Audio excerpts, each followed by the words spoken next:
wasn't like she's a gungi gudiya and just Hasan Kali Karo and all those things. Your father was targeted. He threatened that they would boycott the case, that it was her own internal emergency. But there were no physical threats. I mean, she was such an authoritarian prime minister. These papers had a lot of new information. The politics would have finished. And book is the only account of this case. She was debarred from contesting elections for 6 years. And does your father say why he changed his mind? Oh yes. And what was the pressures under which he would have done this? Yes. Hello friends, this is Manoranjana back with another episode of The Last Word. The emergency imposed on June 25th, 1975 has been the darkest chapter of Indian democracy. Civil liberties were suspended. Article 19 of the Constitution of India that guarantees freedom of speech and expression was also suspended. Preventive detention laws were misused. The MISA became a tool of intimidation. Thousands were detained without trial. Many didn't even know why they were picked up. Emergency broke the back of our institutions. It tried to break the will of the people. Forced sterilization drives were carried out in the name of population control. Slums were bulldozed to clean up the capital. The poor were punished for being visible. Their homes, their dignity, their choices, all collateral damage in a personal vendetta campaign that had little or scant regard for human rights. Today we have with us Rama Goyalji, whose respected late father, Shri J.P. Goyalji, made an extraordinary contribution in fighting against the heinous emergency imposed by Indira Gandhi. J.P. Goyalji was a senior advocate of the Supreme Court and was also the lawyer of Shri Raj Narayanji, who has earned his place in Indian political history as the person who dragged a fierce Prime Minister like Indira Gandhi to the court, questioning her election in 1971. The repercussions of the case led to the imposition of emergency with the help of a pliable president. The book that we are talking about today, Saving India from Indira, The Untold Story of the Emergency, is a detailed account dictated by Shri J.P. Goyalji, giving an account of the tough and long fight he waged in the Allahabad High Court and the Supreme Court to defend the constitutional rights of the citizens of India from predations made by an authoritarian Prime Minister. Indira had learnt to always violate the very spirit of our constitution.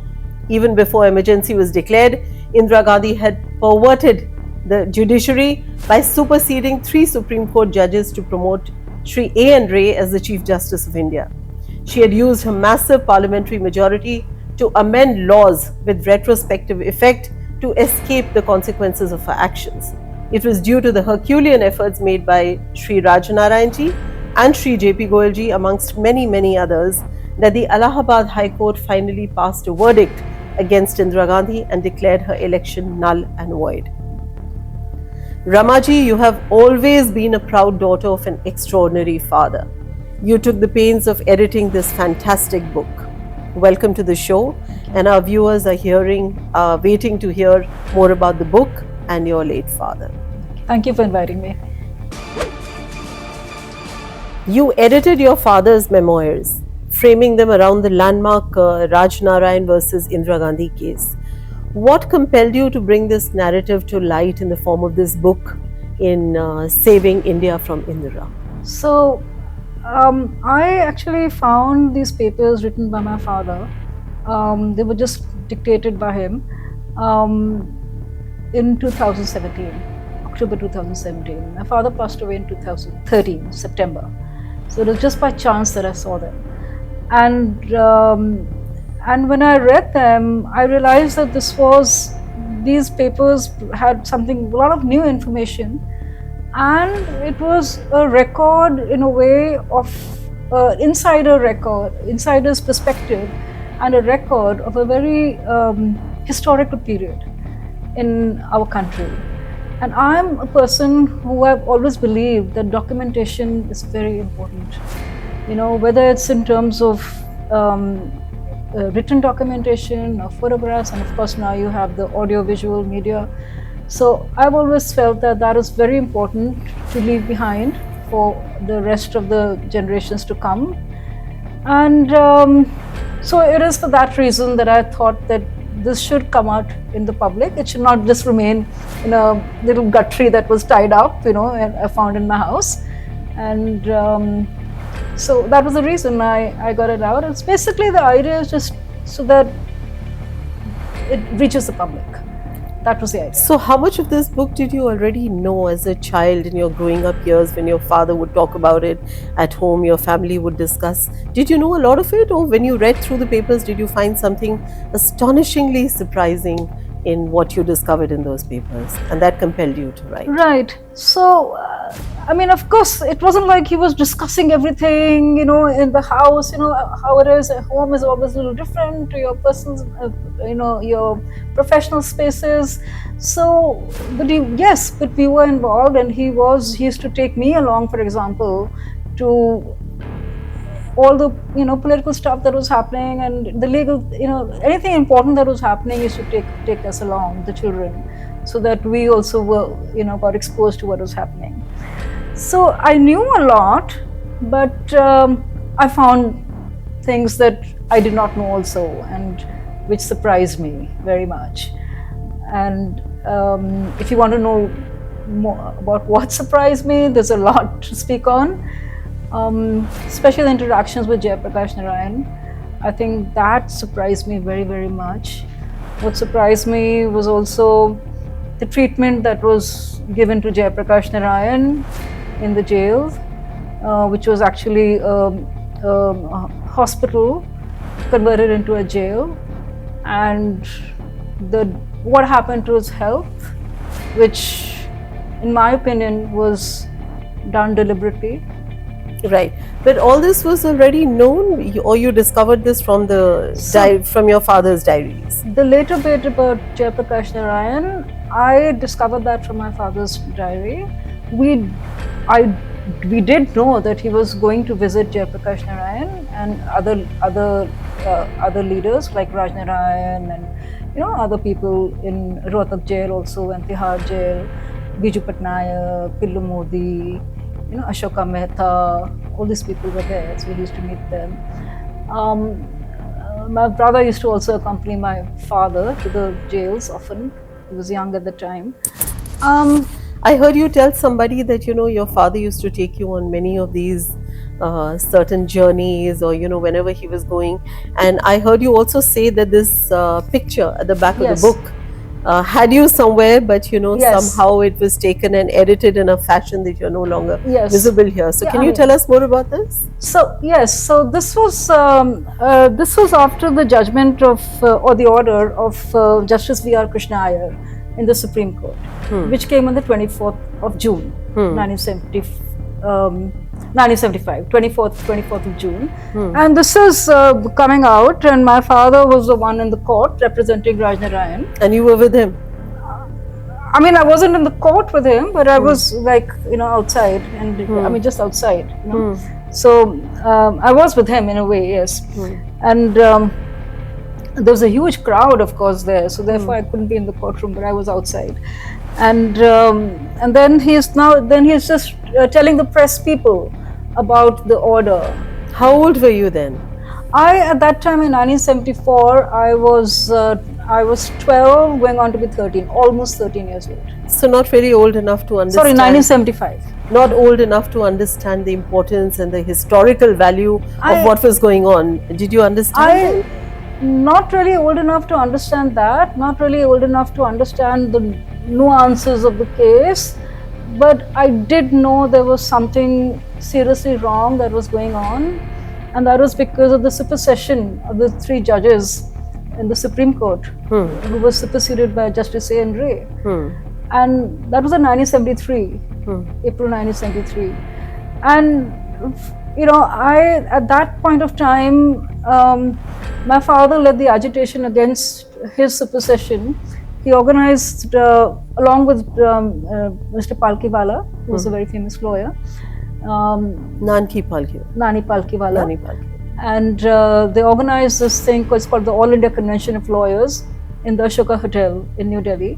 So basically, they got in touch with all the bar associations all over the country, including district level, state level, everything, and they had this convention, and a lot of people gave speeches, including Mr. Vajpayee and so lots of so from that time onwards, I was very much aware of that, and then also because my father was, he was targeted because of this by the Chief Justice A.N. Ray.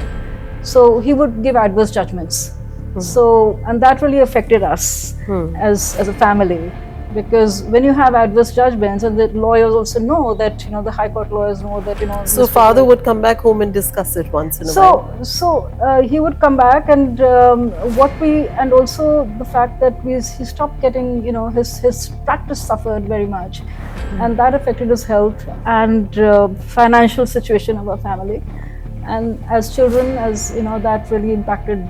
I knew something was wrong from that time onwards. I mean, though I had seen files from 1971 onwards, on my father's desk, and the typists would come in. So I had seen files on this case and I was. So you were quite privy to what was happening. I was, but at the same time, I mean, I knew something was going on, because we also had this, in those days they used to have this thing called Roshandan, on top. And then we used to have this black paper on it, and we used to have this jeep standing outside, Ivy Jeep, and my father's friends who were like in the judicial service, or one of my relatives actually, who was in the government service, they stopped visiting us. You said your father was targeted. So when all this happened, your father was a part of this Raj Narayan case. Yes. He did this because of him. Indira Gandhi's election, was annulled. So much happened. So he was targeted. Can you recall any specific instances where he was targeted, where the family had to undergo any kind of losses, or was there fear, apprehension in the minds of the family? Yes. So when I said targeted, I mean targeted in terms of his profession, He wouldn't get any more cases. He wouldn't get any more cases. So as I told you, we suffered financially, and then that impacted on me very much, emotionally, very much, because as children, you always put your parents onto a pedestal, and suddenly to see them in that state really impacts on a child. And I was studying in a boarding school at the time. So, but there were no physical threats. I mean, she was such an authoritarian prime minister. So, as far as no, I don't think so. Your father has described the emergency not as a national crisis, but as a personal emergency which was engineered to keep Indira Gandhi in power. How did he arrive at this conclusion, and what evidence does your book have about this? So the reason for that is that one can say that it was her own internal emergency, because she was going to lose her seat, and she never wanted to be out of power. She wanted to make sure, even if she was going to be out of power, she wanted to make sure that she would come back into power at some point. But with the kind of situation that existed at that time, I think she realized that there were rivals in the party, and that if somebody else became prime minister, it would be very difficult for her to come back as prime minister at some point. Because don't forget that in the main thing in the Allahabad High Court judgment was not only that her election was void, but also that she was debarred from contesting elections for 6 years. So then the politics would have finished. Exactly. And then you come to Justice Krishna Iyer's judgment in the Supreme Court, who said that yes, she could no longer function as a member of parliament in the Lok Sabha, but she couldn't draw salary and she couldn't vote as a member of parliament, but she could function as a prime minister. And it is a very complicated thing. And but then we know that in our according to our system, a person can be a minister even without being a member of parliament, but only for 6 months. Yes. Within 6 months, you have to get elected. But she could not, because she would have been barred for the next years. For 6 months. For 6 years. 6 years. So unless she wins in the Supreme Court overturns the judgment of the Allahabad High Court within the next 6 months, then I mean, even the if she next years, continued she for would have prime been minister, forgotten. she would have had to resign. And so it was basically that. And you know, and the other people, you know, once it went out of her hands, she would not get it back. That's what the thinking was. And I don't know how much she was influenced by others also. So, you know, like Siddharth Shankar Ray, for example, you know. Yes, people say that she had her own little coterie that influenced her decisions. But largely, we do know that she was somebody who was so authoritarian. She never wanted to be out of power, and she would do anything and just about Yeah, anything. and Emergency. if she hadn't, if she was, it was, if it was just that she was acting on other people's advice only and doing things, then she had ample time to reverse that judgment, the decision of going in for the emergency, which she did not do. Only till very much later, after 21 months, 21 months, it was revoked.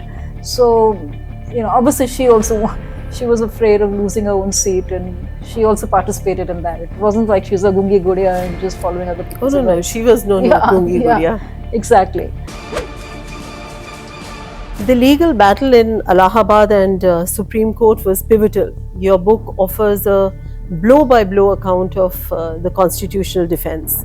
Can you highlight a legal moment where your father's interpretation still resonates with today's judiciary? Sure. I mean, of course, I would tell people to read the book in great detail because that gives it in great detail. But I can tell you a few, you know, just in short, some of the pivotal moments. So, as you know, as everybody knows, the case was filed in the Allahabad High Court, and it was drafted by another lawyer, B. Solomon, and initially, and then it was then that was given to my father, and then he got Shanti Bhushan into the case because he could not keep going to Allahabad all the time. Now the case continued there, and I'll tell you some of the you know, people just say, okay, she was, you know, people just talk about, okay, in Allahabad this was a judgment, and then Supreme Court this was a judgment, and the emergency was imposed. But actually there was this, you know, up and down happening, you know, for even in the Allahabad High Court and the Supreme Court. So one of the pivotal points was in the Allahabad High Court, where there was this Justice Broom, and he ruled that, you know, Indira Gandhi had to answer interrogatories, and which was, you know, I mean, big thing at that time. I mean, she was the Prime Minister. So interrogatories means that she would be asked questions and she had to answer on affidavit by oath, you know, by way of oath. And so he ruled that, and then Indira Gandhi, she went to the Supreme Court to appeal against that, and the Supreme Court, where Justice K.S. Hegde actually had to pay the price for this actually later on when he was superseded because of this. So Justice K.S. Hegde, along with two other judges, they told told her lawyer, Mr. Daftari at that time, to, you know, they were not agreeing with the appeal and that they should have withdraw it, you know, instead of being dismissed. So they withdrew the appeal, and it went back to.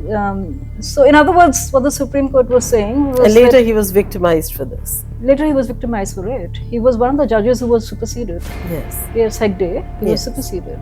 You know? K.S. Hegde, J. Grover, and Shelath, Justice Shelath. So then it went back to the Allahabad High Court, and so in other words, the Supreme Court was, in a way, agreed with the interrogatories, right? So it went back to the Allahabad High Court, and very strangely, one day, out of the blue, when there was no occasion for it, on his own motion, Justice Broom just said one day that paragraph 5 of the election petition was vague, when the petition had already been filed and the issues had already been framed, you know, had already been given to the other party. He said the election paragraph 5 of election petition is vague. He struck off some important interrogatories, and he gave a ruling on the date of resignation of Yashpal Kapoor, because that was a contentious issue. Yashpal Kapoor was a government servant, and he was very close to Indira Gandhi, and there was this issue of because he was an election agent, and whether, you know, at what date he resigned from the government service, because a government servant cannot be an election agent of, you know. So he ruled that because he resigned on 13th on the 13th January, and the president accepted on 25th January. She filed a nomination on 1st February, and it came in the Gazette on 6th February. 6th February. So Justice Broom ruled that 13th he gave his resignation. So from 14th onwards he'll be considered to be not a government servant. So in other words, he was doing everything, to ensure that to show, he's reversing his own things that he said. And so the case was almost finished then. And in fact, everybody said, okay, forget the case now. And nothing will happen, and let us lose the case, and then we'll go in, when we lose, we'll go to the Supreme Court. But my father said no. He filed 2 SLPs in the Supreme Court, and the Supreme Court overturned everything that Broom said, and said it restored the interrogatories, and said the question of the date of resignation of Yashwar Kapoor will be decided by the Allahabad High Court, and that paragraph 5 was not used. So it went back to the Allahabad High Court. So that was very pivotal in that sense, because if that intervention had not happened in the Supreme Court, then there would be no case in the Allahabad High Court, and she would have won. So the book elucidates all this. So it's. And does your father say why he changed his mind? Oh yes. That it's a good question you asked me. In fact, and what was the pressures under which he would have done this? Yes, it's a good question. So what had happened was that this time now we are, the war with the Pakistan in December 1971 has just happened. And in fact, at that point of time, when my father said to Rajna that, look, okay, fine, she has done something, big thing and all that, so let's forget this case against her, like that. And he even went to Vajpayee, and Vajpayee was of the Rajna went to Vajpayee, and Vajpayee was in the same opinion, and that let's forget. We should let go. Let go now. Withdraw the case. So that's what they were in that frame of mind. But then. Because they all supported her during the war. They thought, what she had done. At that point of time, your nationalist feelings comes in, and you think about the country and about India, and okay, India's won. It's like that. Yes. So that was the feeling, and then. And they thought she had done a commendable job. And we've done something, and they all stood by her. Quite different from the current scenario. Exactly.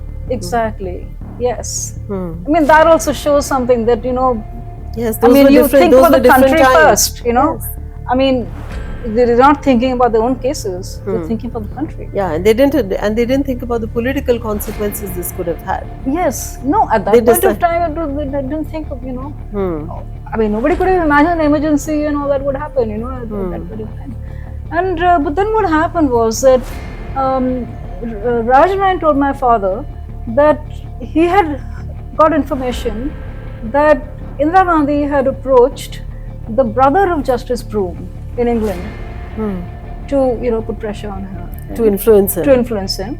And your father writes about He writes about all that, and also there was another Justice V. Bhargava. So people in the current judiciary would be very interested in the book to know about how the pressures don't just come today; they always were there. Yeah, they were always there. And Justice V. Bhargava, who was a retired judge in the Supreme Court, and he was made the chairman of the Sugar Industry Inquiry Commission, and he was also told to to influence. So when my father heard that, the Rajnayan came and told him, and my father was like, okay, I can't let anybody interfere with the judiciary and this, that, and all. And he was like, okay, judiciary, he was part of the judiciary, and somebody's interfering with that. So. And he said, no, now we have to go against this now. That's when they removed these SLPs in the Supreme Court. That we have to protect our judiciary. So that's one pivotal moment, those that you're talking about. Anything else? That was one thing that restored the case, actually. Yes. And otherwise, Allahabad High Court judgment would not have happened. There would have been no emergency, nothing, like that. So people don't know the sequence. They don't know the challenges that came through. The challenges that came through, yes. Another pivotal moment, I would say, is also, that there was a time when, because all these, what Indira Gandhi was doing was that if there was some adverse judgment for her, she would bring out amendments in the parliament, which would then nullify the effect of those judgments. So all this was going on, and she got this Election Laws Amendment Act, Representation of People Amendment Act, then 39th Amendment. So these are all. She had the majority in parliament to do it. She had the majority in parliament to do it, and I mean, when you read about what the provisions of these amendment acts, you'll be really shocked. I mean, I really would urge everybody to familiarize themselves with all the amendments that took place then. For example, I mean, like the Representation of People Amendment Act, that had something to do with a case. Everything was connected to her case. The case, Representation of People Amendments Act, that the money spent by a political party on the campaign for any, one of its candidates would not be considered as part of its candidate's expenses. So that impacted directly from her case, And then 39th Amendment, where they said Parliament, President, Vice President, Prime Minister. I mean, their elections could not be, they were above, being challenged by the courts, So, I mean, so that, I would say these were pivotal moments. But another pivotal moment, I would say, is that when the emergency was imposed, and Article 14, with the emergency, immediately what happened was that Article 14, 21 and 22 was suspended. 19 came later, but so Article 14 is equality. Article 21 is the life and liberty. Your life and liberty cannot be taken away without due process of law. And Article 22 is also suspended, which said that if you're arrested, you have to be. I mean, I'm just paraphrasing in not exact words. That if you're arrested, then you have to be told the grounds for being arrested, and you cannot be denied legal recourse, advice or recourse. So she suspended all those things. So especially now when you don't have Article 14 with you, which is equal treatment before the law. So my father suggested to them, to everybody, including the political classes, when we used to go to the jail to meet them, that we should now withdraw from the case. We should say, okay, let's boycott this case completely. And we will only do this case till after the emergency is lifted, because we don't have Article 14 with us. There's no equal treatment before the law. And his thinking was that if you do this, then she would be forced to lift the emergency.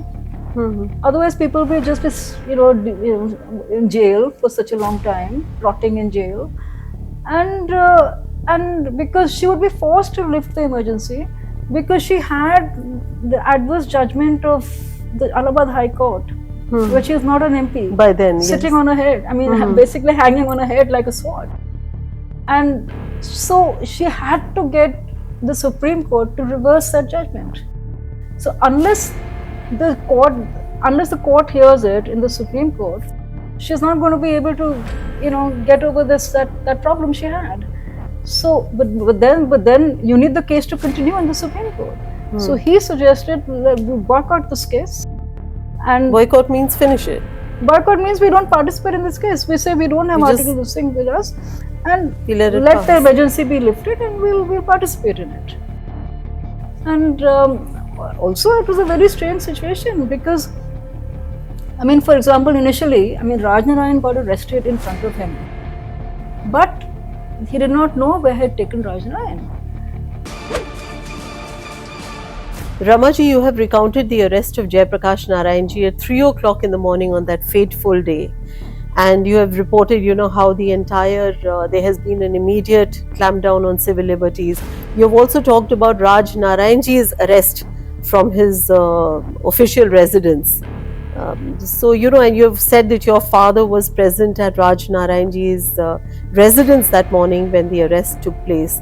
So, can you narrate to our viewers what happened that morning? Because not many know blow by blow what happened that morning. We went to the Ramlila Maidan rally where Jayaprakash Narayan gave his big speeches and said Singhasan Kali Kharo and all those things. Sort of Janta. A lot of things were said. And after that, we came back home. And I went there because my father used to take me to all these things, to make it. And we came back home. And after reaching home, when we reached our home, Raj Narayan called up and said that he spoke to my father and said that he wanted him to, because my father was his lawyer and also a close associate, political associate. So he wanted him to come. He asked my father to visit him immediately, and said that he wanted to discuss some legal issues and also about the case and also political issues.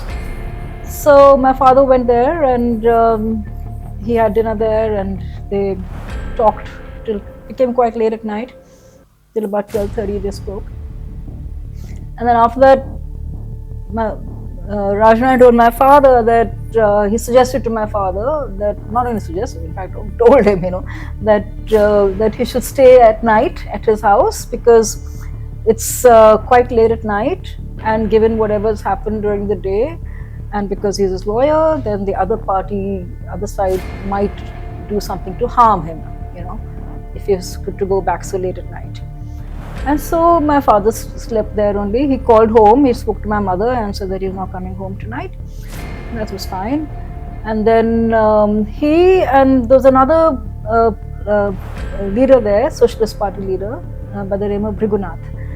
And Brigunath and my father slept outside in the garden in a cot, and Raj Narayan was inside. And at about 3 a.m. in the morning, he got woken up by Urmilesh Jha, who was the secretary to Raj Narayan. He had been the secretary to Ram Manohar Lohia earlier. So Urmilesh Jha came and woke them up and said that they had got information from K.S. Radhakrishnan. Radhakrishnan called them up and told him that Jayaprakash Narayan, who was staying at the Gandhi Peace Foundation, had been arrested from there. And then Urmilesh Jha came. He told them that the police was there and at Raj Narayan's house. They had surrounded it, and they were at Raj Narayan's house. And Raj Narayan had sent a message to sent a message to Urmilesh Jha, to my father, to not wake up and come inside the house, because he thought that something he would also be picked up. It would also be picked up.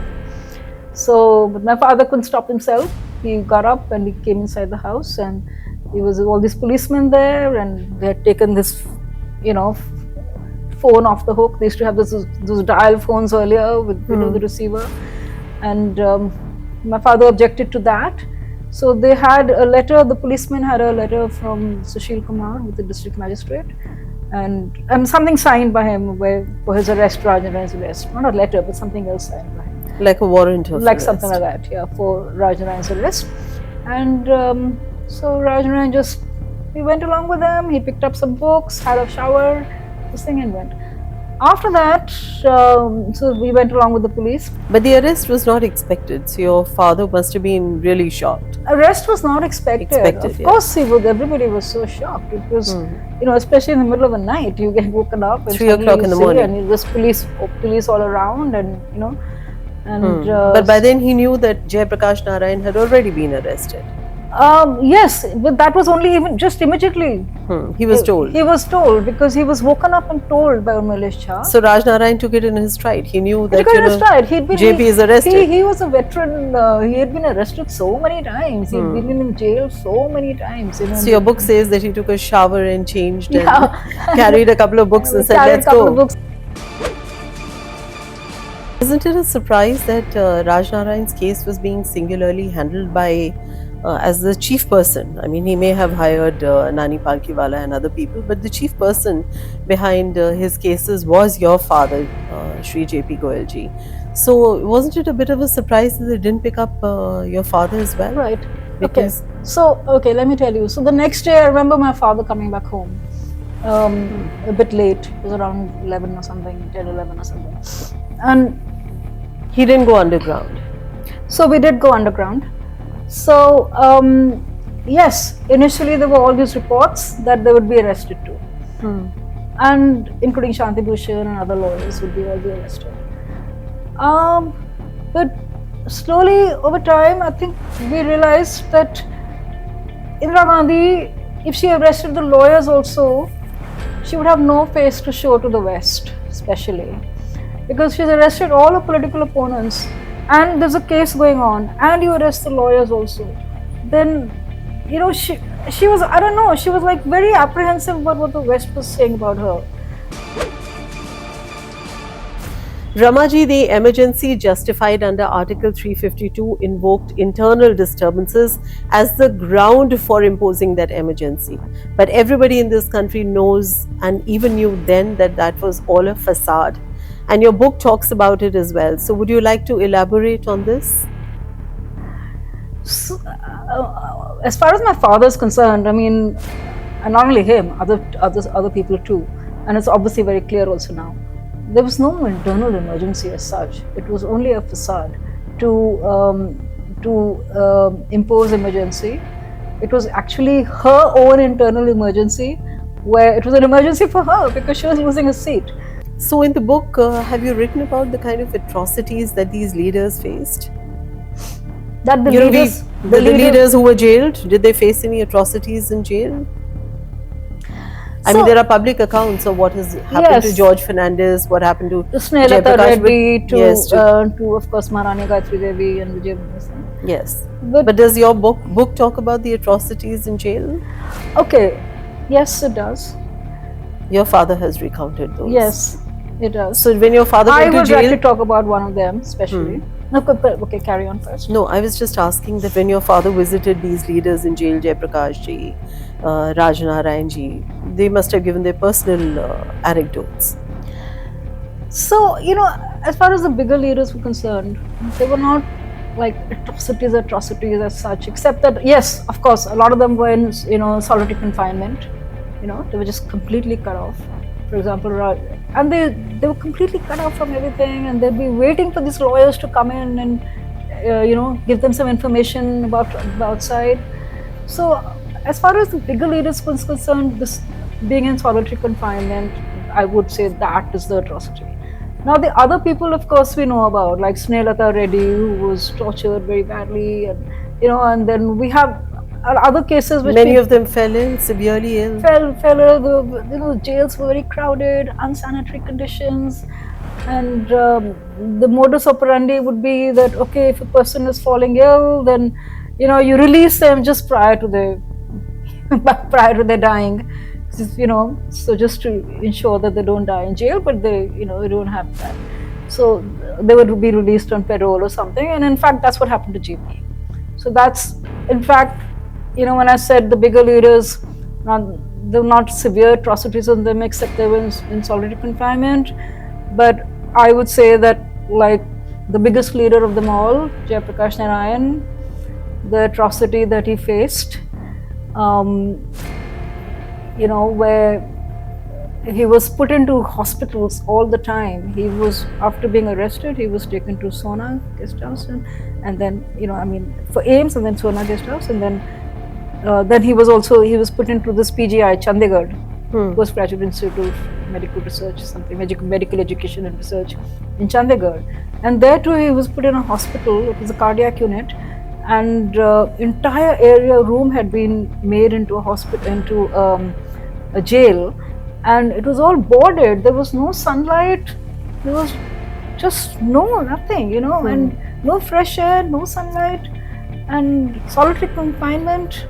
And the only people who could meet him were doctors, and there's one, Mr. Devasyan, who was the jail Inspector General of Prisons, and my father and others. And in fact, how he was found out, so that, and just to come back to the atrocities on him, I feel that, the medical negligence that happened there with him, and he had diabetes, but he didn't have any kidney issues. And then a few months down the line, he has kidney issues and such serious condition. So we don't really know what went on. So, even the Mr. Devasyan, MG Devasyan, who was the Inspector General of Prisons and the District Magistrate in Chandigarh, and he was basically in charge of JP there. And even he has talked about it and written about it, and my father also has written about it in the book. that Mr. Devasam has written about how he felt there was deliberate negligence in diagnosis, and he was getting very vague reports from the doctor who were not really saying any much. My father's also talked about it, how when he went to visit Jayaprakash Narayan in jail in Chandigarh, and Jayaprakash Narayan told him about his, he's having pain in his stomach, and how he told my father that he should go and tell the people in the outside, the public, about what was happening to him.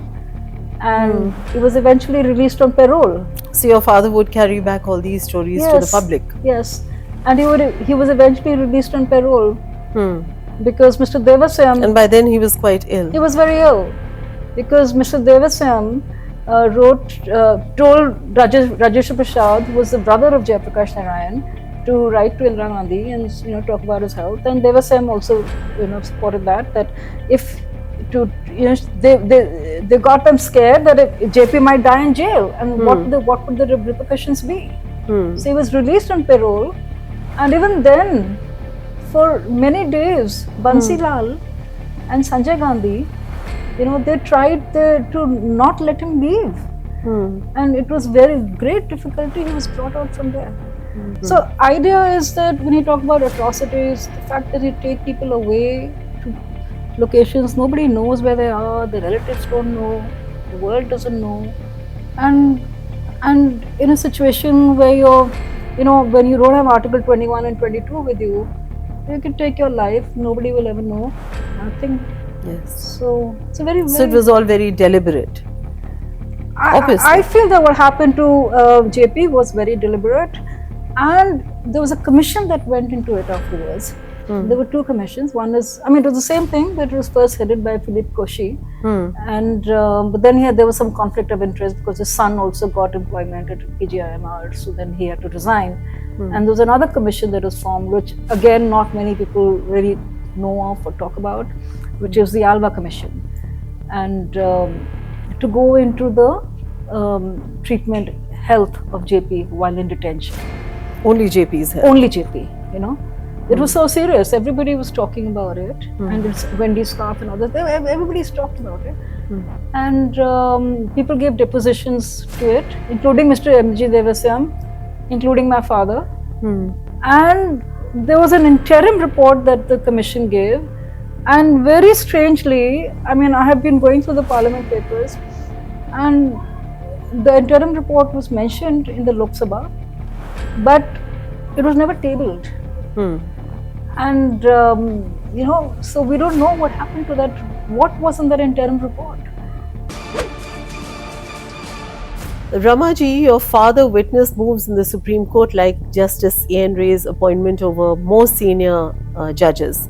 How did that shift impact public and legal trust in the judiciary at that time, amongst the public, amongst the judiciary, amongst the masses? See, at that point of time, now the modes of communication also not that much as there are now. Something happens, people get to know about it through so many means. Social media. At that time, social media, and so many, you have other media like television, so many different channels. But that time, you only had Doordarshan. And print. And you would wait for the newspaper and next print. morning. And of course newspapers, yes. And my father used to get about 20-30 newspapers every day, just for this reason. So even during the emergency, and in fact he used to employ people to read them. So because this thing. But that was a very politically volatile atmosphere that time, so I'm sure people didn't miss that. So what was the kind of public trust that or the distrust that people built against Indira Gandhi based on what she had done in the case of A.N. Ray? I'm not really sure whether I can comment about the public at large, but yes, people were talking about it. And the legal fraternity. And the legal fraternity, definitely. When I say public at large, people not really in the legal fraternity. Yes, people in the legal fraternity were talking about it, and as I told you, that All India Convention of Lawyers, there's so many lawyers that showed up for that. So yes, it was being talked about. The time that Jayaprakash Narayan ji and Raj Narayan ji were housed in jails, in two different jails, Your father was supposedly meeting both of them, many other senior leaders in jail. So, what kind of political tensions has he talked about, or what kind of moral convictions emerged during these encounters? What is the kind of spiritual reflections that these leaders must have been engaging themselves in? Is there anything that you could talk about? Um, okay, I mean, in terms of, I don't know about moral convictions, but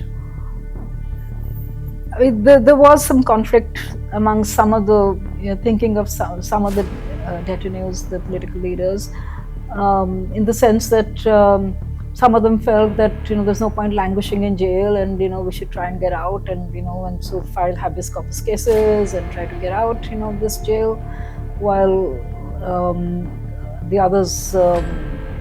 Well, actually, my father felt that no, we should, it's a political battle, and we should fight it politically, because even if you do anything legally, then even if you do win something legally, you should come up with a constitutional amendment to nullify it. So there's no point.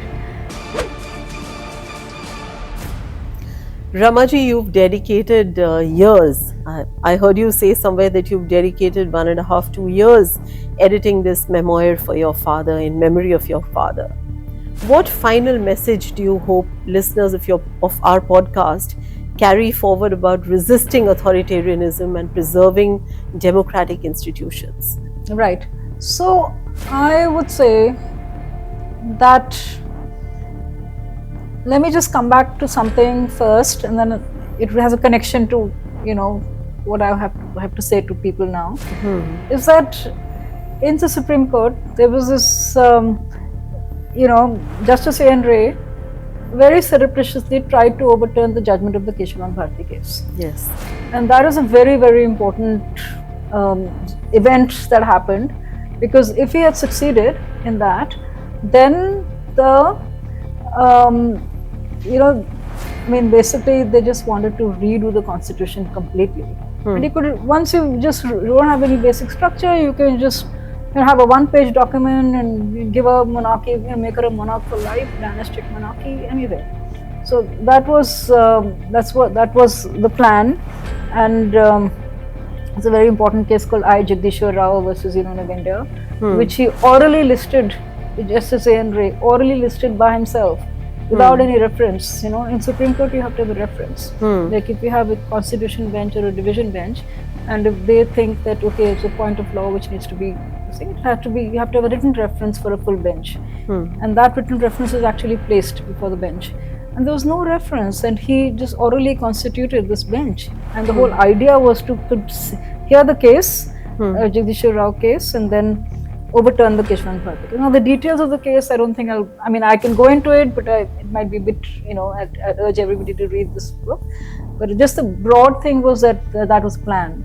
And so there was this big strategy that, these lawyers, including my father, Mr. Nani Palkiwala, Mr. Tarkunde, Dr. N.M. Ghatate, and C.K. Daftari. So they planned this whole thing out, and it was like, finally the Chief Justice had to give up and give up his thing. And after that, my father went to Raj Narayan and told him, and he, in fact, even Raj Narayan in jail, he went to Raj Narayan and told him what had happened, and Raj Narayan said that this is even more important than his own case. This is the case that saved Indian democracy. This particular case, this particular sequence of events that happened then, he listed.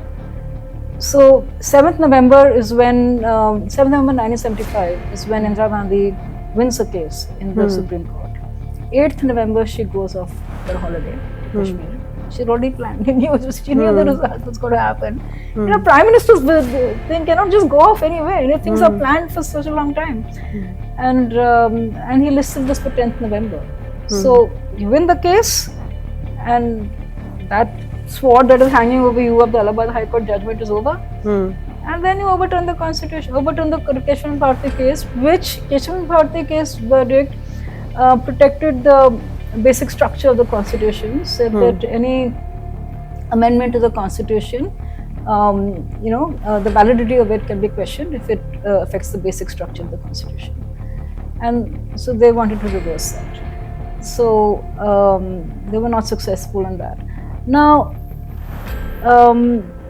and I mean, so that is the case that saved the whole thing, the Indian democracy. Others, they would have just overturned torn it and made one-page document. So your question, and I would urge everybody to read the book, because in the book is the only account of this case. You will not find it. You won't find it anywhere else. It is the only account of this. So, what do you say to lawyers of this generation? Yes, that's why I pointed this out. I would tell people, of course, everybody has to be vigilant all the time. As I said, the price of freedom is eternal vigilance. So, but then the question is, what kind of vigilance? I mean, how can everybody be vigilant all the time? You have to lead your daily life also. So yes, as you said, as the media has a big role, and then as far as the lawyers are concerned, now considering what happened with Chief Justice A.N. Ray, where he tried to surreptitiously list these cases orally and then use these cases to overturn the Kesavananda Bharati judgment, I feel lawyers have a big role still. They have to keep a vigil on what's happening in the law courts. You see, for a common person, it's very difficult to understand, what cases are being listed and why. Yeah, the nuances of the entire legal system. We don't, and we are not going through all the cause lists every day to see if this case is being listed and why it's being listed. And so at least some of them, they should keep track. I mean, in the cause list, don't just see what is your case that is being listed, but see what other cases are being listed. Because even this I. Jagdishwar Rao case, how it came to our notice was that it happened that C.K. Daftari had seen it, in the cause list, and he called my father and he said, "What are you doing about these cases?" And Nani Palkewala also called my father. And at that time, your father didn't know that this case was listed? No. So C.K. Daftari is the one who'd seen it, in the cause list. And he informed everybody? Yeah. I mean, not causes, but I don't know how he got to know, but he informed my father about it. So, I mean, just think about it, that if they had not otherwise they would have gotten away with it. Then A.N. Ray would have had this, hearing in court and overturned the judgment, and nobody to oppose him, no other parties to oppose him, and history would have changed. So it's very important that for everybody to be vigilant. Whether it's the media, whether it's the lawyers community, whether it's the judiciary at large, whether it's the common citizen. Everybody has to be vigilant, and especially the lawyers, I think, because when we talk about constitution, and ultimately it's law, So they are really at the forefront of that, because they can understand, even like what's happening in Parliament. We need to keep track of that also. Often Parliament sessions happen, and nobody really follows what's happening in Parliament, even though now it's televised. But I think we really need to seriously follow what's happening in Parliament and become an active part of the entire process. Exactly, and understand that what a vibrant democracy we are. Well, not just that, but also to keep a vigil, keep watch. What bill is being introduced, and partake in everything, and what bill is being introduced, and try to understand why it is being introduced. So, for example, all the amendments that she brought in, they were through Parliament. So, and then here again the media also has a role to play, because the media also should keep track of what's happening in the Parliament, but not just this is the speech, this person made such a fantastic speech, and this, that, reporting on the speech, but to analyze. Actually look at the committees, look at the bills, actually analyze that.